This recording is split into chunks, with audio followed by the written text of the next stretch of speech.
안녕하세요. 야생야사 민프로입니다. 오늘은 1985년 프로야구에 대하여 살펴보겠습니다. 85년 프로야구를 한 줄로 요약하면 한국 시리즈가 없었던 유일한 시즌이라고 할 수 있습니다. 삼성 라이온즈가 압도적인 투타의 밸런스로 전후기 통합 우승을 차지했기 때문이지요. 85년 신인 드래프트에서는 전설의 8위학번이 등장하였고, 이후 전설의 학번에는 임선동, 박찬호, 박재웅 선수 등 9위학번과 오승환, 정근우, 김강민 선수 등 01학번이 있으며, 이것은 향후 각 시즌을 다루면서 살펴보겠습니다. 85년에는 빙그레이 이글스가 등장합니다.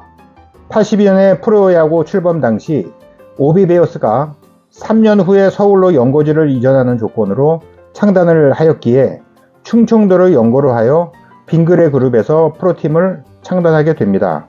창단하고 나서 바로 프로리그에 참여한 것은 아닙니다. NC 다이노즈와 KT 위즈도 마찬가지였죠. 기존 팀을 인수한 경우에는 바로 프로리그에 참여합니다. 85년에는 청보가 산미를 인수해서 후기 시즌을 치렀고, 쌍방을 인수한 SK도 리그에 바로 참여했죠. 여기에서 핵심은 선수층 확보와 팀 전력이 프로에 참가할 정도로 수준이 되냐가 문제지요. 투수에는 이상군, 민무식 선수가, 내야에는 전대용 선수 등이 입단했고 86년에 프로리그에 참여합니다. 그리고 OB의 연고지 이전에 따라 서울권 선수 지명도 86년부터 변경되는데, 이건 별도 특집으로 다룰 예정입니다. 그럼 85년 각 팀별 전력에 대해 살펴보겠습니다. MBC 청룡입니다. 투수의 정삼훈, 김용수, 예병준 선수가 들어옵니다. 정삼훈 선수는 둥근 안경을 쓰고 저녁 경기에 특히 잘 던진다고 해서 부엉이라는 별명으로 불리웠던 선수입니다. 선동열 선수와 고대 동기인데 자퇴를 하고 포철 실업야구단에 갔다가 드래프트로 프로에 온 케이스입니다. 김용수 선수는 LG의 최초 영구 결번으로 LG의 수호신이라고 불리는 선수입니다. 한편 내야에는 안원학, 유지용 선수가 입단했고, 외야에는 빵식이라 불리는 박흥식 선수와 윤덕규 선수가 입단합니다.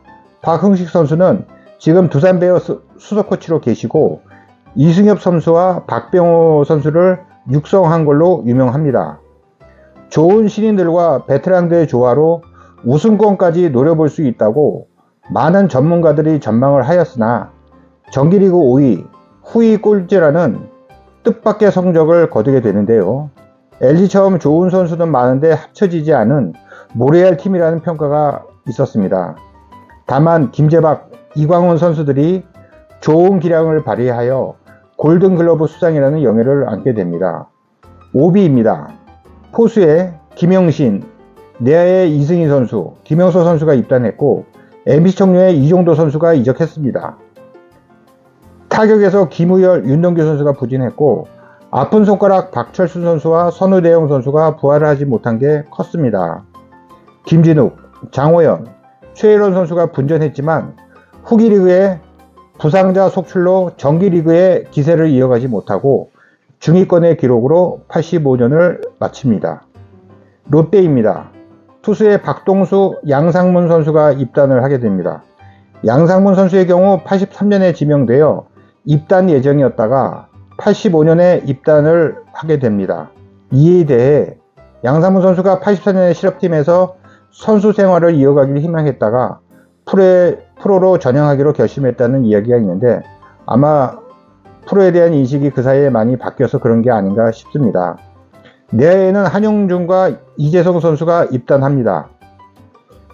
투수력에서 간판 최동원 선수만 20승으로 분투했을 뿐, 믿었던 양상문 선수가 기대만큼 올라오지 못하고 전년의 우승팀인데도 불구하고 한국 시리즈 진출에 실패했습니다. 삼성입니다. 내야에 김용국 선수와 김성갑 선수가 입단을 했습니다. 김성갑 선수는 애프터스쿨의 멤버자 지금 연기자로 활약 중인 유희 씨의 아버지고, 유희 씨가 데뷔 당시 히어로즈 코치를 하고 계셔서 언론에 많은 화제가 되었습니다. 이후 86년에 빙그레에서 선수가 부족하다고 해서 빙그레로 이적하게 됩니다.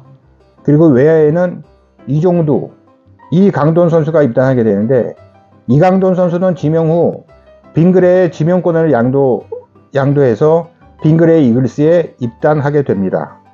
정기, 후기 모두 압도적인 전력과 두터운 뎁스로 2위권과 큰 격차로 통합 우승했습니다. 김시진, 김일용 선수 등 에이스 투수들이 각각 25승씩을 거두면서 팀 77승 중 50승을 책임졌습니다. 권영호 선수도 뒷문을 잠그며 26세이브를 기록했습니다. 탄탄한 수비와 공격으로 기다리던 통합 우승을 차지했습니다. 다만 한국 시리즈에서 우승한 것은 아니고 통합 우승이었기 때문에 압도적인 전력이 오히려 빛이 바랜 것이 아닌가 하는 생각이 듭니다. 그래서 86년부터는 한국 시리즈를 개최를 위해 플레이오프 제도가 실시됩니다. 3미입니다. 투수의 정은배, 내야의 양우승, 외야의 김명성 선수가 합류하게 됩니다. 정기리그에 18연패를 하고 에이스 장명부 선수가 최다패 25패를 하는 등 최악의 상황을 맞이합니다. 후기 리그에는 청보식품에서 3미를 인수해 청보 핀토스라는 팀으로 후기를 치렀으나 성적은 좋지 못했습니다. 해태입니다.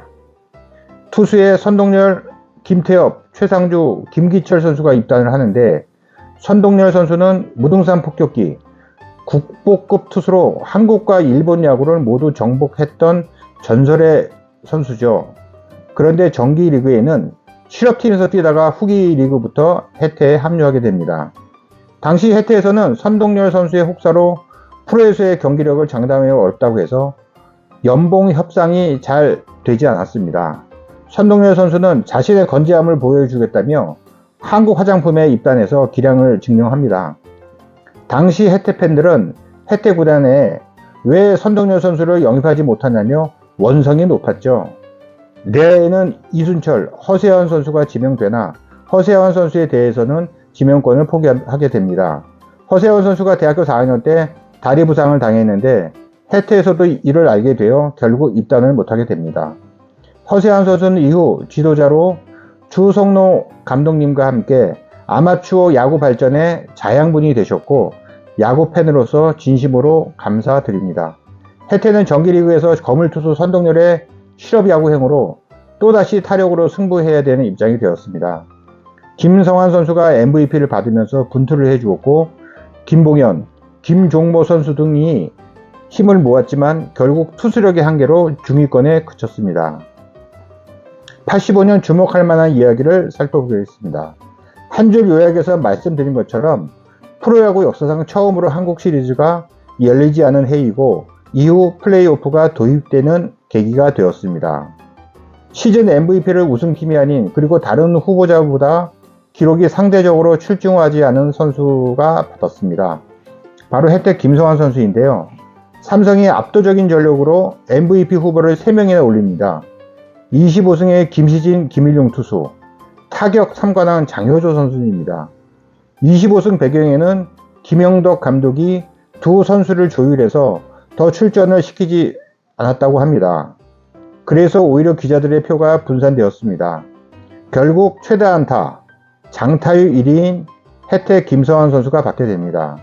삼성 라이온즈는 결국 한국 시리즈 트로피 없는 우승에 이어 MVP까지 놓치게 된 셈이 된 거죠. 참고로 2000년 현대 유니콘스에서도 18승 다승왕 3명이 나옵니다. 정민태, 임선동, 김수경 선수들인데요. 당시 김재박 감독이 조율을 했다고 합니다. 전설의 8위 학번 등장으로 리그 전체가 퀄리티가 상당히 좋아졌고 선수 수급이 원활해졌습니다. 8위 학번 선수들이 고3이었던 80년 대통령배 결승전이 생각나네요. 당시 광주팀끼리의 결승전이라 주목을 받았습니다. 광주 1구에는 3학년 투수 선동열, 최상주 선수, 유격수 허세환 선수, 2학년 차동철 선수가 있었고 광주 3구에는 선동열 선수 못지않은 김태엽 선수, 김기철, 신태순 선수 등이 있었고 내야에는 이순철, 최용조 선수 등이 있었습니다. 언론에서는 선동열, 김태엽 선수들의 투수 대결, 이순철 선수와 허세한 선수의 내야 대결에도 주목했습니다. 결국 광주 1구의 승리로 끝났는데 광주 상거 김태엽 선수는 1회전부터 계속 피칭을 했고, 반면 광주 1구는 선동열과 차동철 선수가 번갈아 가면서 피칭을 했기 때문에 선동열 선수가 결승전에서 월등한 기량에 체력까지 합쳐서 우승을 겨냥한 것으로 보입니다. 김태엽 선수는 고교 시절에는 선동열 선수급으로 평가를 받았지만 대학까지 이어지는 혹사로 정작 프로에 와서는 존재감이 미미했습니다. 이 모습을 보면서 프로야구 팬으로서 참 안타까웠습니다. 초창기 팀인 산미가 없어지고 청보 피톤스가 바통을 이어받습니다. 산미그룹은 당시 사업 구조상 무역, 해운, 특수광 등 B2B 사업이 많았기 때문에 야구를 통한 브랜드 홍보 효과에 의문이 있었지만 산미 회장님께서 미국 메이저리그 광팬이어서 창단 후 3년간 유지를 했던 건데요. 18연패를 멈추던 날 경영난과 야구단 성적 저조로 인한 기업 이미지 악화를 이유로 청보식품에 매각이 합니다. 청보 핀토스는 전두환 전 대통령의 영부인 이순자 여사가 밀어준다고 해서 화제가 되었죠. 선동열 선수는 후반기에만 나와서 7승 4패, 방어율 1.70을 찍고 방어율 상을 받았습니다. 전설이 시작되는 서막이었습니다. 지금까지 야생야사 민프로였습니다. 감사합니다.